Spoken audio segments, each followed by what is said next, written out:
Friday, 7 p.m. at McKenna is the MFA graduation reading. It's going to be a fantastic event. Short readings, but many of them, you should come. Some of you are definitely going to be there. Everyone else should be there to support our graduating MFAs as they leap into the void that is post-secondary.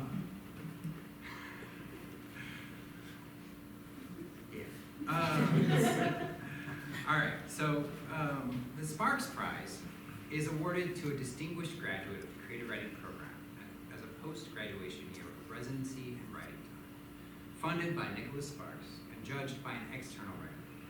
The award is based on the quality of writing and the likelihood that the submission will be published or developed into a publishable book.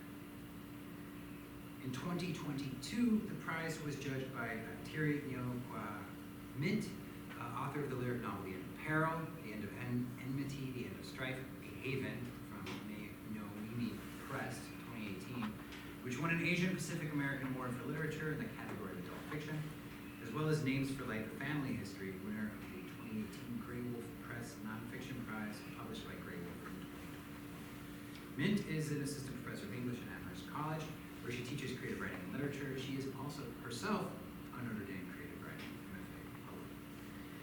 We use a blind submission process for the Sparks Prize. The manuscripts that the judge receives do not have names on them. The judge honestly doesn't even know whether they're fiction, nonfiction, short stories, essays. The judge just gets these texts and chooses based on the quality of the work along with its likelihood of being published. While these two characteristics can sometimes be in tension, we hope the judge balances them appropriately. Last year, our judge, Thirii, chose a novel, Hothouse Bloom, about an apple picker confronting her fantasy of pastoral utopia. Myint writes, the climatic or crisis moment in Hothouse Bloom hinges not on action or speech or even thought, but on a radical attempt to non-verbalize experience, to discard language. Radical on the part of the protagonist and Alessandra, but even more so on the part of the author, who has to give language to what language cannot touch. Hothouse Bloom begins inside a fog, opaque and thistle gray, and through this fog, in which violence may or may not have occurred, and though this fog, in which violence may or may not have occurred, eventually lifts, its memory lingers throughout the novel, quietly, calmly, and uneasily. The narration, with its short declarative sentences and precise, clean metaphors, recedes into and emerges from view like breath rising and falling, like Alessandra herself as she emerges and separates from the orchard, which is both a physical sight and a state of consciousness. I had the impression, that goes on, reading this novel, that I was viewing an impressionist painting, or occupying the liminal state between sleep and wakefulness. I did not want to break my gaze or to wake. Hothouse Bloom was written, as some of you may know, by 2022 Notre Dame MFA graduate Austyn Wohlers, and our guest tonight. Wohlers is from Atlanta, currently living in Baltimore, I think, let's say, where she plays in the band Tomato Flower.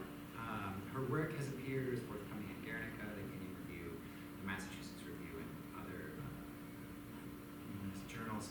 I remember having several conversations with Austyn about her novel as she wrote it, reading parts of it in workshop, and even in messy early drafts, her work was always astonishing in its intensity and its lyric precision. A lush and slightly deranged pastoral. Hothouse Bloom reverberates, unfolds, turns fractal, and breaks again and again, tracing the keen edge of consciousness where desire and repulsion merge. It will be a beautiful, bountiful, and harrowing debut. To help introduce Austyn, I'd like to ask Rebecca Gearhart up to the stage. Rebecca is a writer from New York's Hudson River Valley and a 2021 graduate of the University of Notre Dame MFA program, as well as the 2021 winner of the Mitchell. Rebecca's work has appeared or is forthcoming in American Cordata, The Hunger, and the Capra Review. Please join me in welcoming Rebecca.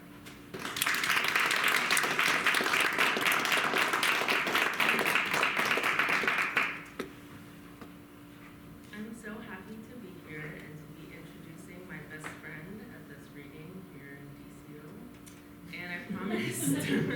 I promised Austyn I wouldn't make this sound like a eulogy, so briefly, I just want to comment on Austyn's abilities and how special an opportunity I think this is to be here and to hear her read from this new project. And it's hard to do this kind of professional thing when you know someone so well, but I can say Austyn is the kind of writer who cares about writing in this way that doesn't require a degree or an award, although I'll mention she has 2 impressive degrees, even more impressive awards and some really great publications, including some translations forthcoming in America. But Austyn is the rarest kind of writer to encounter in that should everything fall away, the MFAs, the readings, the publishing houses, should we all wake up in a kind of empty, institutionless void, she would still be pursuing this more important thing that's in the gut of her work, the aesthetic and political principles with psychotic vigor. In Austyn's writing, her characters are alienated weirdos embedded deeply in their surroundings. They live in this kind of hyper-aware state of invisible exile, physically surrounded but always intellectually searching. There's a sense of robbery and the warped seeking of injustice in her work and her previous manuscript too, which won this award.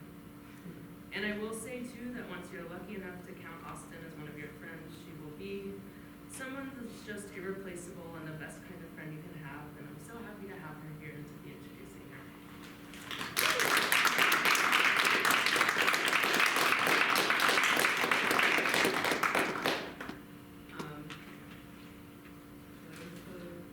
Hello. Okay, cool. Wow, thank you guys so much. That was so sweet. And thanks everybody for being here. Being back here feels really crazy. It's great to see everybody. Yeah, here I am.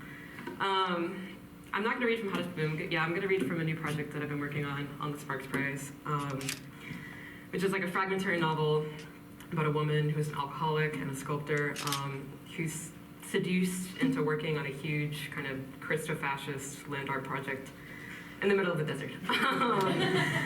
The book has like 2 big sections, and the first section, which I'm going to read from, is mostly the seduction and basically reads as like an erotic thriller. So as a heads up, there's what could be considered some sexual violence in the third scene I'm going to read from, which you guys in this house. Okay, here we go. At the loneliest time in my life, I was living in the desert. I was out of my mind. I was there to hide from the problems and the guilt I had endured in the city my new town orbited. My town was on the boundary of the wilderness. There you could see the landscape for what it was. A kind of desert which at times a sun-baked beige and at others soft-hued, pastels that seem to evaporate when you look at them directly. Beatrice was my only friend. We had both been sculptors and had previously lived, not together, though we were acquainted, in that larger city. She was very talented. When she was just 24, she conceived a series of clay sculptures made to look like folded fabrics that she photographed around her mother's house. That earned her the closest thing either of us would ever come to real success. Enough money and admiration from people she would never meet who lived in New York and Miami and Berlin to only have to work part-time. She quit when the series had run its course. She was out of ideas and out of money. Going to art school was the worst decision of my life, she used to say. I could have been an engineer. I never made any real money, but my name carried enough weight locally that I never used to go out without running into friends or making new ones. I was popular. People knew and discussed my work. They tried to get me to know me or pretended to already. I made ceramics and additives shaped like animals at various levels of abstraction. Everyone said they were violent, grotesque, visceral, provocative. No one thought they were cute, which was the risk I knew I ran. Soon I ran out of ideas too. I stopped too. It's a disgraceful way to abandon something. Beatrice and I met often at the bar to complain about our lives. I drank a lot. That was one of the problems I had intended to run from, though of course almost every night in my new town, I found myself with her at the dive bar, down the block from the health food store where I worked, fuzzy lights, pink and orange neon, cheap beer, the pleasurable anonymity of drinking at a place where no one knew me. I felt there was a great void within me and some kind of film or veil preventing me from connecting with other people. I thought I wanted to continue sculpting, but weeks passed and I never touched the clay of a small wheel tucked away in the corner of my apartment. Seeking inspiration in a social circle, I tried to frequent art events, but could never fully integrate on account of my drinking.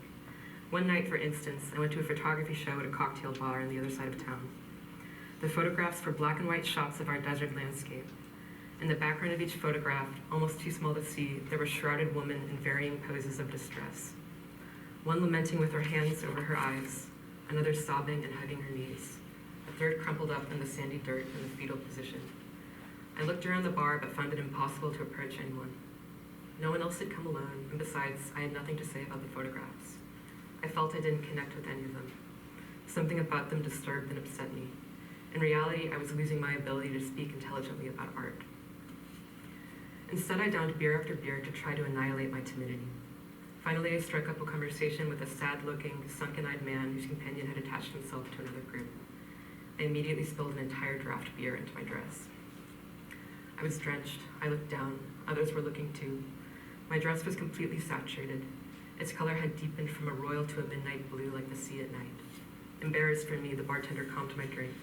I left humiliated, also because I cared about my dresses and I wanted to get home quickly to wash it. That's another thing George always liked about me, how I dressed in flowing fabrics. He called it modest. By the time we met, I was all alone because soon even Beatrice was lost to me. She called me on a slow day at the health food store. "It's gone," she said. "It's all gone." Her house had burned down in the night. "I'll be right there," I said. I abandoned the register. Maintaining my friendship with Beatrice was worth more to me than any job. She was the only thing separating me from the horror of absolute solitude. When I arrived, she was sitting in the dirt. All she had managed to salvage was a black trash bag full of some clothing. Her blue eyes were red with tears like heated steel. Her hair fell over her face as she sat with her head in her hands. We drove to my apartment in silence. My place was small, drab, and almost empty, but I lived alone. Only the creamy colors of the desert in my window brought me happiness. I blew up an air mattress for her in the kitchen, where she dumped what was left of her life and curled up like a dog in its bed. Secretly happy I'd have some company for a few weeks, I returned to work.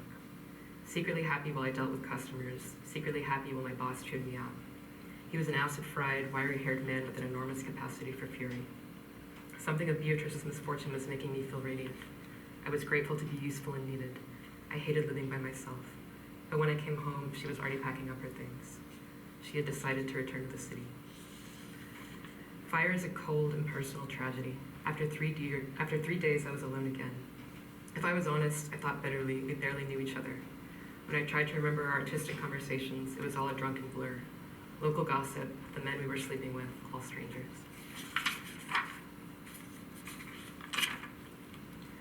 Everybody has a different image of you, though those images can blend and cohere when people talk about you or see you in a group. But outside of a given circle, you can't help but sketch yourself differently to each new person, even if you always give the same handful of stories and opinions to illustrate yourself. You recount the facts of your life differently, with humor, neutrality, or sadness, depending on your mood. Or you accidentally hesitate in a way that seems meaningful, even if you were just thinking, and these first impressions become an indelible feature of your identity. So there's a special danger in absolute solitude. You can appear on accident as an entirely different kind of person from the person you are, someone you would never recognize. You can even become them. George came in on another slow afternoon. I was sipping gin from my purple water bottle and enjoying the feel in the store. It was tiny, lots of cramped aisles with wood floors and wood walls and green plants by the window. I was allowed to choose the music so long as it was psychedelic. I was listening to an Alice Coltrane record, Universal Consciousness, one of my mom's favorites. I was gazing at the leftmost aisle where the glare from the sun made little white rainbows on the glass bulk jars. Lentils, popcorn, walnuts, candy. What did he say to me? Nothing. He brought tamari, tofu, and kale. I think when I'm drunk, my gaze lingers. He didn't really look at me, another handsome stranger. I sold him his groceries. Later that week, he came in again and bought rice, black cherries, more kale, peppers, a few frozen meals, and some orange juice. Did we make small talk? I remember none of these interactions. They passed through me as if in a dream, soundtracked by Alice's dissonant drones. All I remember was that he was tall, very blonde, his hair to his shoulders like a surfer, like mine. He moved as though he were swimming. He had the aura of water. I found out he did remember us meeting because later that night I saw him on a dating app. I swiped right. He asked if he could cook me a meal with the food from the store. Back then, whenever a man asked me to do something, I obeyed. I liked the feeling of giving someone else control of my time, especially a lover. I did not have the ability to control it myself. It was night. We lived in a small, standalone ranch house in a quiet neighborhood. I knocked. When he answered, he smiled nervously. He looked boyish, not as good as in the store, with flushed cheeks and a gaunt face. He was awkward, gangly, his eyes were blue. They moved around quickly as though we were looking for something he was afraid of. He offered me a beer and I accepted. "You look tired," he said. "Are you sure you don't want coffee?" "Yeah." Probably he meant the bags beneath my eyes. They never went away. I sat down on his red futon. There was something fragrant and spicy smelling in the kitchen. His place was almost as bare as mine. There was a projector on the end table. The projector faced the blank white wall. I too faced the blank white wall. I put my feet up on the coffee table and waited till he returned with 2 red stripes in our food. Braised shishito peppers, curried almond rice, raita. I didn't want to talk about myself. As we ate, I asked a stream of questions. I heard irony in his voice, like he wanted to tease me but could not because he knew nothing about me. I found out he was a vegetarian. He was from this town. He had just moved back. He had once been involved with Food Not Bombs. One of his closest friends had died from fentanyl. Yes, he had experienced cooking. The food was incredible. He told me he worked in an expensive restaurant. Soon we were watching a movie. All he had managed to squeeze out of me was that I was interested in sculpture. He pretended to have little interest in art. With the lights off, it was very dark. We were watching a horror movie. It was an old horror movie. It was in black and white. The lights flashed the room in whites and grays. I buried my face in his shoulder. I love being scared. He shrugged me off and returned with 2 more beers and something else. He lowered the futon so it was half like a bed. He moved me beneath his arm. I was warm. I was frightened. I was happy. After some time, I felt something cold on my lip. Round, firm, a soft pressure. He was trying to push a black cherry into my mouth. I parted my lips and let it roll in. It was sweet and tart. I had always loved the cherries from the store. He held out his palm. I spit out the pit, and he exchanged the pit for another cherry. Meanwhile, his other hand, which had been holding my shoulder, moved to my neck. The credits were rolling. He traced slow circles on my windpipe. He paused when I swallowed. My body stiffened with pleasure. In the weak light, I saw his bony knuckles. Then the projector went black. With a strength I found surprising, given his skinny arms, he pushed me over and got on top of me. The roughness of the futon hurt my skin. While he was fucking me, my mind kept wandering, never a good sign. I was bored. From time to time, he asked me to pull his hair. Afterward, he held me and stroked me half-heartedly. We were quiet and stiff with one another. I craved affection. I tried to stroke him, to show him how to be cuddly. We made awkward small talk. I felt jewelry all over his body. A chain bracelet, a pendant between his collarbones I could not see in the darkness. I fingered it lazily. "What's this?" I said. "It's a medal." "A medal? A saint medal. You're a Catholic." "It's Saint Agatha," he said. He sounded cold. I held back laughter. Who was religious anymore? Worried he would think I was laughing at him, which I was. I told him he was a bad Christian. He said he knew. He said it wasn't his whole personality. We didn't have to talk about it. Our conversation iced over. We kept lying there. Now he was not even pretending to stroke me. It was on him to salvage things, on me to salvage things. "So you like having your hair pulled," I said. "I like a little pain," he said. He paused. "What about you?" "I do too." "Do you like being choked?" "I do." George propped himself up on his shoulder. "Do you like having your air or your blood cut off?" "Blood." My heart was beating. He brought his face close.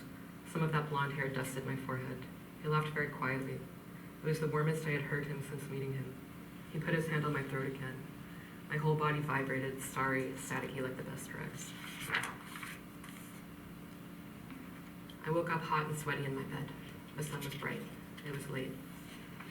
I loved the false intimacy of falling asleep in someone's arms, but he had insisted I go home. He said he had to wake up early. In the mirror, I looked at the bruise on my chin from where he had hit me, the scrapes on my back from where he had raked me with his nails, the burst blood vessel on my sclera like a red planet in white space. I liked being wounded. I liked the way it numbed my brain and washed it in pleasure, same as alcohol. I liked not thinking. I felt marked, like I couldn't sleep with anyone else until the bruises went away. He had not asked to rape my back and leave those scratches, but secretly I liked it when people tested my boundaries. I watched the dust clouds outside my window. I made instant coffee. I put makeup on my bruises. In the afternoon, I went to work. What I liked used to bother me until I discovered we live in a broken world. We're all compromised by darkness. At work, we had a few regulars. Every 2 weeks or so, an older woman, Priscilla, would come in and buy some Damiana leaves.